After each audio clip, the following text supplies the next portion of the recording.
வருகை தந்திருக்கும் அனைவருக்கும் வணக்கம்.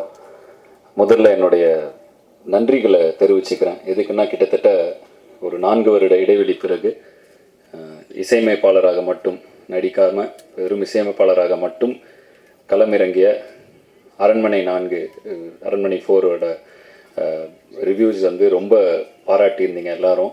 ஸோ ஒரு நிறைய கமெண்ட்ஸ்லாம் பார்த்துட்ருப்பேன் ஜென்ரலாக நெட்டில், ஆதி நான் கம்பேக்னு. ஸோ திரும்ப இசையமைப்பாளராக வரும்பொழுது நீங்கள் அவ்வளோ பாராட்டியிருந்தீங்க. அண்டு முந்தானேற்று யூடியூப் எதேச்சியாக பார்க்குறேன், படத்தில் 3 பாட்டு ட்ரெண்டிங் 1, ட்ரெண்டிங் 2, ட்ரெண்டிங் 3ல இருந்துச்சு. ரொம்ப சந்தோஷமாக இருக்குது. ஏன்னா பந்தயத்தில் ஓடிட்டுருக்கிற குதிரைக்கு அது பெருசாக தெரியாது. ஓய்வு எடுத்துகிட்டு வரும்பொழுது பார்வையாளர்களின் உற்சாகத்தை பொறுத்து தான் அந்த குதிரையின் வீரியமும் அந்த பெர்ஃபார்மன்ஸ் இருக்கும். ஸோ அதனால் வந்து உங்களுடைய உற்சாக வரவேற்பு வந்து எனக்கு ரொம்ப சந்தோஷமாக இருந்துச்சு. இது மேலும் ஒரு பொறுப்புணர்வை கொடுக்குது. ஸோ நீங்கள் எழுதின விமர்சனங்களுக்கும் ரசித்த ரசிகர்கள் அனைவருக்கும் ரொம்ப நன்றி. அரண்மனை 4 நல்ல வெற்றி நடை போட்டு கொண்டிருக்கு. ரொம்ப சந்தோஷமாக இருக்குது. அண்ட் அந்த பாசிட்டிவிட்டியிலே அடுத்த வாரம் இப்போ 4 நாள் முன்னாடி இந்த படத்துலேருந்து குட்டி பிசாசின்னு ஒரு பாட்டு ரிலீஸ் பண்ணோம். அது அப்படியே இப்போ தான் 9th ட்ரெண்டிங்கில் அதுவும் டாப் 10க்குள்ளே என்ட்ரு ஆகிருக்கு. இதுக்கப்புறம் தான் ப்ரொமோஷன் ஆரம்பிக்க அதுவும் மேலே போய்டும்னு நினைக்கிறேன். ஸோ வந்துட்டு ஏன்னா எதுவுமே அனௌன்ஸ்மெண்ட்டு எல்லாமே டைரெக்டாக ஒரு சிங்கிள் விட்டோம், டக்குன்னு ட்ரெண்டிங் வந்துச்சு. ரொம்ப சந்தோஷமாக இருக்குது இதை பார்க்குறப்ப. ரொம்ப பாசிட்டிவாக ஃபீல் ஆகுது. அதே பாசிட்டிவிட்டியோட இந்த படத்தோட ரிலீஸ் அமைஞ்சது வந்து இன்னும் அதிக சந்தோஷமாக இருக்குது. ஏன்னா ரொம்ப கான்ஃபிடென்ட்டாக இருக்குது இந்த படம். இப்போ தான் கரெக்டாக முடித்தோம், ஒரு 2 நாள் முன்னாடி தான். ரொம்ப கான்ஃபிடென்ட்டாக ஓகே. ஏன்னா நான் நடிக்கிற படம் நான் நல்லா இருக்குன்னு தான் சொல்லணும். அதையும் தாண்டி ஒரு பார்வையாளராக இந்த படத்தை பார்க்கும் பொழுது, ஜஸ்ட் ஒரு ஆடியன்ஸாக நான் இதை பார்க்குறப்ப ஒரு பயங்கர ஹாப்பியான ஃபர்ஸ்ட் ஆஃப், ஒரு பயங்கர சாட்டிஸ்ஃபைடான ஒரு இன்டர்வல் பிளாக். அண்டு பொதுவாக எனக்கு ரொம்ப எமோஷ்னல்லாம் வராது. ஸோ வந்து படம் பார்க்கும் பொழுது ரொம்ப ஒரு எமோஷ்னலான சீன்னா லைட்டாக ஒரு சின்ன ஒரு இது மட்டும் இருக்கும், ஒரு லைட்டாக கண்கள் ஈரமாகும், அவ்வளோதான். ஸோ அந்த மாதிரி ஒரு மூமெண்ட் இருந்துச்சு இந்த படத்துலையும். செகண்ட் ஹாஃபோட மிடில் கரெக்டாக அது செகண்ட் ஹாஃபோட மிடில் அப்படி ஒரு மொமெண்ட். அதை தாண்டி ஒரு உண்மையிலே ரொம்ப நல்ல கிளைமேக்ஸ். ஒரு ஆடியன்ஸாக எனக்கு இந்த படம் வந்து ரொம்ப திருப்தியாக இருந்துச்சு இதை பார்த்தப்ப. அதில் நான் நடிச்சிருக்கிறதுங்கிறப்ப எனக்கு ரொம்ப சந்தோஷமாக இருக்குது. ஸோ நன்றி கார்த்திக். அருமையான ஒரு படம். எனக்கும் ரொம்ப சந்தோஷமாக இருக்குது. ரொம்ப பாசிட்டிவாக ஃபீல் ஆகுது. கான்ஃபிடென்ட்டாக இருக்குது இந்த படம் நல்ல படம் அப்படின்னு. திரு ஐசரி கணேசன் அவர்கள் எத்தனை படம் வேணாலும் எடுத்திருக்கலாம், பட் இந்த படத்தை ஒரு ஸ்பெஷலாக எடுத்ததுக்கு வந்து அவர் கண்டிப்பாக ஒரு ஹேட்ஸ் ஆஃப் சொல்லி ஆகணும். ஏன்னா முதல் தடவை நான் கார்த்திகை கூப்பிட்டு போகிறப்ப இந்த கதையை சொல்லுங்கள், அவர் வேணாம்பாரு, அப்புறம் வேற எங்கே போகலாம் அப்படின்னு தான் கூப்பிட்டு போனால், அவர் வந்து இது நம்ம தான்ப்பா சொல்லணும், இது கரெக்டு, இது இருக்கிற விஷயம் கருத்து கரெக்ட் அப்படின்னாரு. பயங்கர ஸ்ட்ரெயிட் ஃபார்வர்டான ஒரு பர்சனாக இருக்கார். ஏன்னா வந்து கொஞ்ச நாள் முன்னாடி படம் பார்த்தாரு. பார்த்துட்டு என்னப்பா அது லிஸ்ட்லேயே இல்லை இந்த படம், பரவாயில்லையே அப்படின்னு ஸ்ட்ரெயிட் ஃபார்வர்டா. எனக்கு ஒரு மாதிரி ஷாக் ஆயிடுச்சு, ஏன் லிஸ்ட்லேயே இல்லைப்பா அந்த படம் அப்படின்ட்டார். அதுக்கப்புறம் கால் பண்ணி இப்போதான் பார்த்து முடித்தேன், சூப்பர் அப்படின்னாரு. பொதுவாக மனசில் வரத டக்குன்னு வெளிப்படையாக பேசுகிற ஆட்கள் ரொம்ப கம்மி. பயங்கர ஸ்ட்ரெயிட் ஃபார்வர்டான ஒரு பர்சனாலிட்டி அவர். ஸோ அவர் கூட இந்த பயணம் வந்து இப்போதான் அவர் கூட நான் நெருக்கமாக வாய்ப்பு கிடைச்சிது. ரொம்ப சந்தோஷமாக இருந்துச்சு அவரோட பாசிட்டிவிட்டி. நிறைய டவுட்ஸ்லாம் கேட்டுப்பேன்.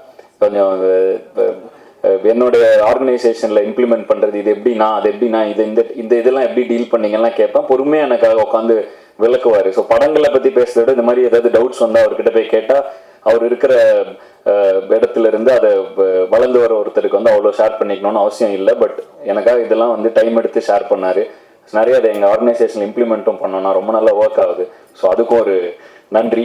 அண்ட் பொதுவாக திரைப்பட இதில் வந்து இப்போ நிறைய இதில் வேலை பார்த்துட்டு இருக்கிறனால, திரைப்படங்கள் எப்படின்னா வந்து ஒரு படத்துக்கு வருவோம், நடிப்போம், ஒரு 3 மாதம் எல்லாரும் சேர்ந்து நடிப்போம். அப்புறம் ஒரு வருஷம் கழிச்சோ ஏதோ ஒரு எதேச்சியாக பார்த்தா உண்டுங்கிற மாதிரி ஒரு இதில் தான் இருக்கும் எனக்கு பர்சனலாக. ஸோ வந்து இந்த படத்தில் பொறுத்த வரைக்கும் நிறைய நான் சந்தித்து கொஞ்சம் ஒர்க் பண்ணி ட்ராவல் ஆன நிறைய பேரை திரும்ப பார்த்தேன். காஷ்மீர் அன்பரி முடிஞ்சு திரும்ப இப்போ வந்தேன், மீட் பண்ண மேடி ப்ரோ கூட ஒர்க் பண்ண, அகைன் ட்ராவல் அந்த இந்த இதில் எடிட்டர் பிரசன்னா வீரன் படத்தில் அவர் கூட ஒர்க் பண்ணியிருந்தேன்.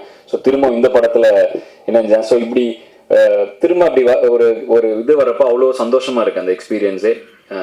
சுட்டி அரவிந்தன் நான் இந்த படத்தில் ஒரு சின்ன ரோலில் வருவார். அவர் வந்து நான் மீசை முறுக்கு டைமில் நட்பே துணை டைமில் அவர் கூட அவர் நடிச்சிருந்தாரு. ரொம்ப நடுவில் ஒரு இடைவெளி இருந்துச்சு. திரும்ப அந்த அவர் வந்தார் இந்த படத்தில். இந்த மாதிரி பிரபு சார் வந்து ஆம்பளை இல்லை, நான் வந்து ஒரு சின்ன பாட்டில் வரும், அப்போ அங்கே பார்த்தேன். அதுக்கப்புறம் அப்போ வந்து அவர் மீன் குழம்புலாம் கொடுத்தாரு, எனக்கு அதை சாப்பிட்டேன். திரும்ப இந்த படத்தில் வந்து அவர் கூட நடித்தேன். அதே மீன் குழம்பு வந்துச்சு. உண்மையிலே அந்த அவர் சார் இல்லை, பட் அந்த மீன் குழம்பு உண்மையிலே சூப்பர். அதை வந்து சும்மா அமிச்சா கூட, வீட்டுக்கு அமிச்சா கூட நான் சாப்பிடுவேன். ஸோ வந்து எனக்கு ரொம்ப சந்தோஷமாக இருந்துச்சு. எல்லாரையும் திரும்பி பார்த்தோம், பயங்கர ஹாப்பியான ஒரு எக்ஸ்பீரியன்ஸ். ஸோ பிடி சார் வந்து ரொம்ப நிறைவான ஒரு எக்ஸ்பீரியன்ஸ். அண்ட் ப்ரொடக்ஷனாக படத்தில் எல்லாம் இளவரசு சார் இருக்கார், பாண்டியராஜன் சார் கூட நான் சிரித்தாளுக்கு அப்புறம் அவர் இந்த திரும்ப இப்போ ஒர்க் பண்ணேன். அவர் அவ்வளோ சந்தோஷமாக இருந்துச்சு அவர் கூட ஒரு 10-15 நாட்கள். ஸோ ரொம்ப நிறைவான ஒரு எக்ஸ்பீரியன்ஸாக பிடி சார் இருந்தது. வந்து அதுக்கு நன்றிகள் வந்து அவங்க production team, Prabhu sir, Ashwin, Vicky, Arunachalam production manager அவர். ஸோ இவங்க எல்லாருக்கும் தான் சொல்லணும், அவ்வளோ கம்ஃபர்டபுளாக ஒரு என்வரான்மெண்ட்டு. அது இவ்வளோ ஆர்டிஸ்ட், ஒரு நாளைக்கு எப்படியும் ஒரு 10 ஆர்டிஸ்ட் இருப்பாங்க.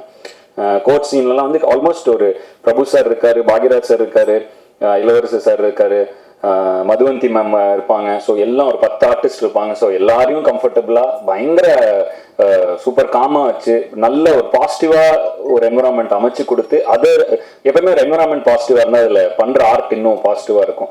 ஸோ அது மாதிரி அவங்க அமைச்சு கொடுத்தது அவங்க எல்லாருக்கும் ரொம்ப நன்றி. என்மேல் நம்பிக்கை வைத்து எனக்கு வாய்ப்பு கொடுத்த தயாரிப்பாளருக்கு மீண்டும் ஒரு முறை நன்றியை தெரிவித்துக் கொள்ளும் இந்த தருவாயில் இந்த படம் நல்லா தியேட்டரில் மே 24 ரிலீஸ் ஆகுது. நல்ல வருவாயும் பெற்று தரும் என்று நம்புகிறேன். கண்டிப்பாக இந்த படம் நல்லா இருக்கும். தாராளமாக குடும்பத்தோடு வந்து கண்டிப்பாக பார்த்து என்ஜாய் பண்ணலாம். பேரண்ட்ஸ் குழந்தைங்களை கூட்டுவாங்க, நல்ல ஒரு மெசேஜ் இருக்குது படத்தில். ஸோ அதனால் வந்து எனக்கு இந்த படம் ரொம்ப திருப்தி. உங்களுக்கும் இதை பார்த்தா தியேட்டரில் பார்த்தா ரொம்ப என்ஜாய்மெண்ட்டாக இருக்கும். ஸோ கண்டிப்பாக உங்களுக்கும் திருப்தியாக இருக்கும்னு நம்புகிறேன். யாராவது பெயர்கள் விடுபட்டு போயிருந்தால் மன்னிக்கவும். மற்றபடி I am very very satisfied with the movie. ரொம்ப திருப்தியான படமாக அமைஞ்சுது. மீண்டும் எப்படி நான் வந்து ஆரம்ப காலகட்டத்தில் உங்களுடைய விமர்சனங்கள் மூலமாகவும் உங்களுடைய அறிவுரைகள் மூலமாகவும் என்னை வழிநடத்தியது போலவே தொடர்ந்து என்னை வழிநடத்துவீர்கள் என்ற நம்பிக்கையுடன் உங்களிடமிருந்து விடைபெறுவது ஆதி மற்றும் ஜீவா ஹிப்ஹாப் தமிழா. நன்றி, வணக்கம்.